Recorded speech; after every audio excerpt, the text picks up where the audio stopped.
Sorry, I had a phone call come in, so I'm going to learn. This is my time. I'll learn to attach this part of the video to the next part of the video, or the first part where the call came in and cut off my video. Old dog learning new tricks, and IT is not down my alley, but no excuses. Gotta learn. So I tie a lot of things together. I've been blessed to have many brilliant people in my life. My first boyfriend, way back in the beginning of college, became a billionaire, one of the youngest ones at the time at 42. And he's a brilliant man, handsome too, as some of you know. But anyway, so I get little bits and pieces from people that talk to me, and some don't talk to me all the time, and some talk to me a lot, and some are every couple of years, and some I can call when I have a question. And I've had some other billionaire clients who I think were blessed. I was blessed to have. They were very conservative and fabulous family values. And I've met all their children and their children's spouses and been able to see a little bit before I moved, a little bit of them having grandchildren. And they're just incredible people. And normal hasn't let the amount of success they have influence or damage their lifestyle of being very gracious, kind people. All right, so I know it's a long time getting to this topic, and I haven't had a lot of conversations about it, but I'm going to address Bitcoin. The easiest thing to do is start from the beginning. And the beginning is when a coin is made public, it goes on one type of exchange to be sold. And that exchange subsequently has become more and more difficult to get on. But a public-facing exchange, which eventually, after all the wealthy people have, not all the wealthy people, the major players in the United States have taken their position and have staked out their positions. There's some of the coins that are saleable on a public exchange. For example, Coinbase. Coinbase is a second level exchange. It's not, so I'm going to explain this. Now I'm going to remember that, and I'm now going to talk about the traditional banking system. So the traditional banks that you and I and I want to say regular people, not the big, huge institutions, go to for our own personal transactions. They move money through a system that has been called the SWIFT system. And that SWIFT system is not available to you and I. We have to go through a bank or credit firm or whatever it is, a large institution that has access to the SWIFT system. So if you wanted to take and transfer $500,000, I'll just give you an example, and you want to send it to a place in France where you're buying a antique car or something like that, or a precious gem, your bank can actually do that. They will transfer the 500, or let's say you're buying a chateau in France or Italy. There's rules of the exchange, and you don't have access to that. You have to go to someone to help you do that. It's sort of like Western Union. You can go up to a Western Union desk, I guess, in some large, I've never sent one, but I think a lot of people send international money through Western Union. And there's little desks at like CVS's or some other place. I'm not familiar with Western Union much. But if you're sending, let's say you're a Brazilian and you want to send money home to Brazil, a lot of people would use Western Union. So they can bring in cash to Western Union, and Western Union converts it, and basically through the Western Union system will give your person that you need to get the cash, it may be a Western Union check or certified check or however they're going to do it.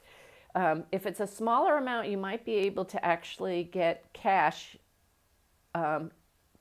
in the country you're going to. So I don't know a lot, but you can't do it yourself. You have to go through a institution that has access to wire the money, or you would say it was a wire for your bank account, but it's really the banks use the SWIFT system. Okay, so now we're going to switch back to the Coinbase conversation. So Coinbase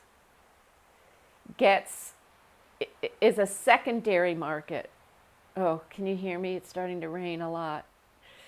And it's not the actual system itself. It is like a bank that uses the SWIFT system to get your money back and forth. So Coinbase system, or I won't even say Coinbase, a company like that can either be monitored by a government and entity, for which they can then see, do they need to tax you on the profits you're making? Or if you have a coin that is not monitored, or a system that is not monitored, that you can actually take and carry around your data and information on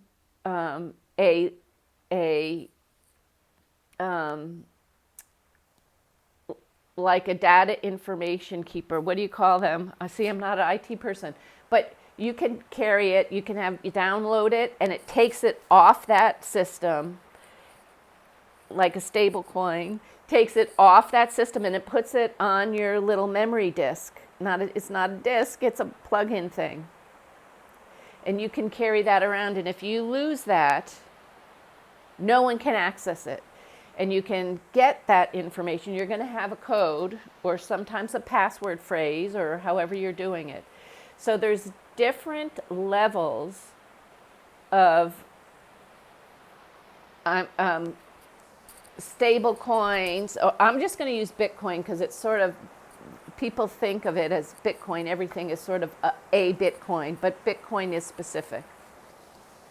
So lately I'm thinking, as I'm looking through my real estate glossy sales pitch that's sent to me on all the high-end houses near where I have a place, that mine is a little teensy place, and I'm seeing the prices of all these houses are going dramatically up. And what I mean by dramatically up is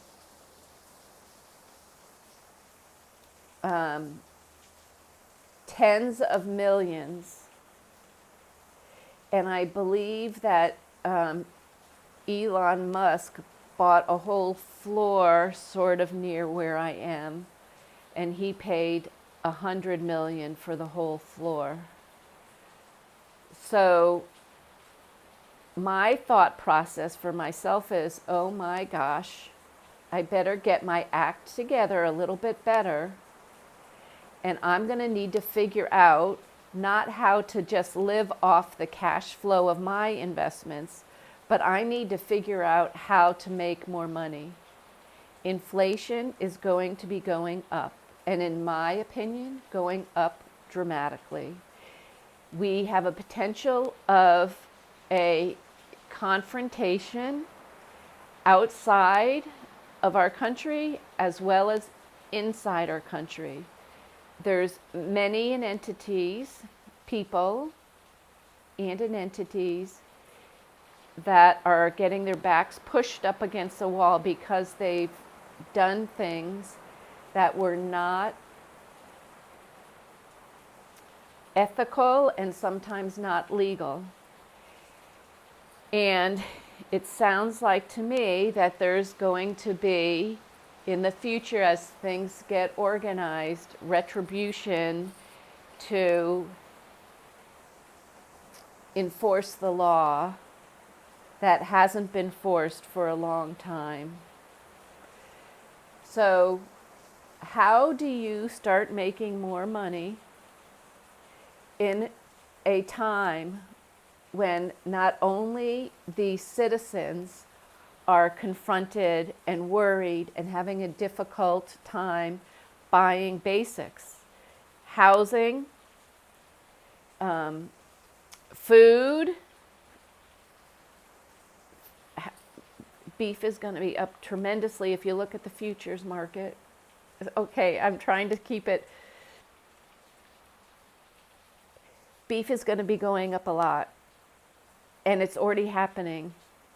There's going to be quite a lot of foreclosures in the housing market, and it looks like it's ramping up worse and worse and worse on the 90-day notice of people who's defaulted on their monthly payment.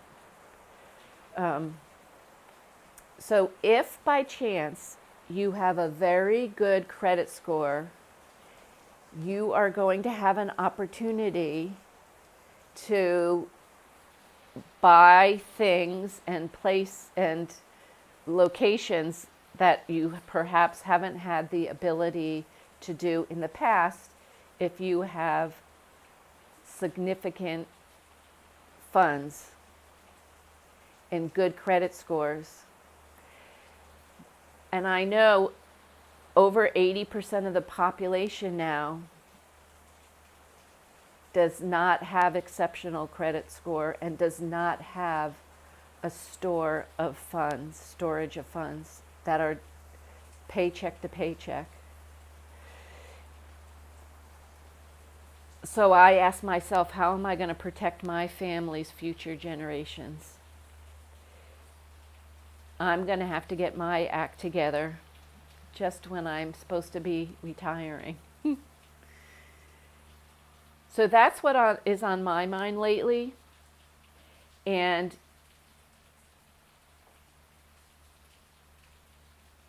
the coinage that's going to be on our phones is probably going to end up being either a centralized bank product or a free people's product. And depending upon that, how that goes, will mean your spending will be monitored or your spending will not be monitored.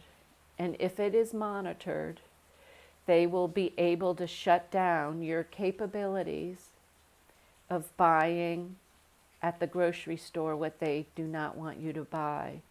And I think if you're watching my channel, you probably all know the agenda for control is very strong. And the motto is, you will own nothing and be happy. I would challenge that happiness part. And now is the time for you to sacrifice purchasing anything that is not an absolute necessity to be able to rescue your future self when this all goes down. I'm learning coinage, and I'll let you know. And I did want to say, Ripple USA, I would love to be able to purchase some of that. The XRP you can already get. And this is the systems that I was talking about, like a Western Union or a SWIFT system. These are the systems that it looks like are going to be at the core of the electronic money supply. So if you were buying, if you were buying stocks, for example, you would look for certain things that are necessities, because you know that those are going to be more stable than things that people just enjoy and like. It's not a necessity, and if the economy, if we get another bad recession, depression, it's better that you start now to manage your capabilities, because you do not want to be without a home. You do not want to have to eat manufactured meat that's not good for your health. You want to be able to take care of any emergency medical needs you might have. So this whole conversation is very, very long. I'm very sorry, and I didn't know how to tackle it. So this is the big general conversation, and now maybe this following week or 2 or 3 weeks, besides showing your rewards in abundance that you will have if you sacrifice now for your family and your future, I'll discuss little bits of this conversation that can be extrapolated upon as we go forward. I love you all. Thanks for hanging in there with me. If you made it this far, it's a miracle on this conversation. Thank you so much. Love you all. I hope you're doing what you can to fortify your household and your money supply. Okay, love ya. Bye.